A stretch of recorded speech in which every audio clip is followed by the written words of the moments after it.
It was a quiet morning in Manchester when tragedy struck. An attack on a synagogue that shook not only a city, but the conscience of an entire nation. Streets that once echoed with laughter fell into silence.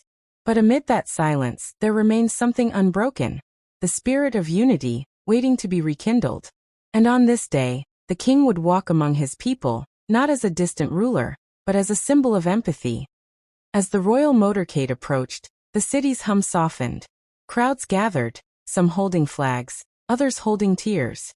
King Charles III stepped out, dressed in dark tones of respect.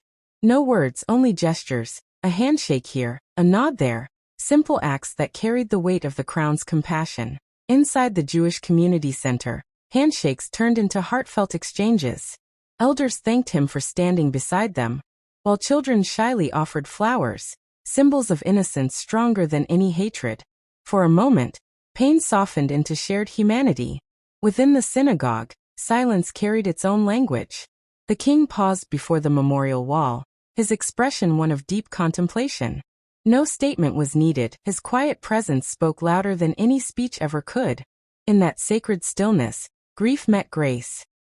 Later, the king sat with faith leaders, rabbis, imams, priests, gathered not to discuss differences, but to strengthen the bonds of unity. Around that table, voices of hope rose gently, weaving together a message the world needed to hear. That love, not hate, defines humanity. Outside the synagogue, another group stood quietly, the men and women who rushed in when chaos erupted.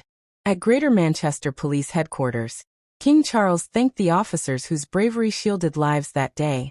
His words were simple but powerful. Service is the highest form of honor.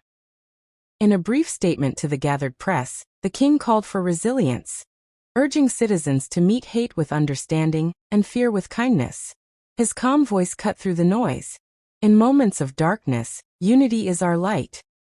Across Manchester, people gathered once more, not in mourning, but in togetherness. From children lighting candles to strangers embracing in the street, every gesture was a quiet rebellion against hate. The city that had wept now began to heal.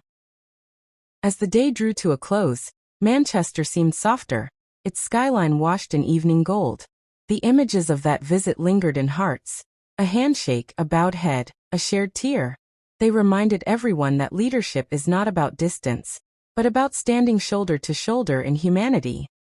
As his car drove away, the candles still burned, the people still stood, and the hope he left behind lingered in the cool Manchester air. This was not merely a royal visit. It was a reminder that even after the darkest nights, the crown stands for light, for healing, and for unity. Together we rise.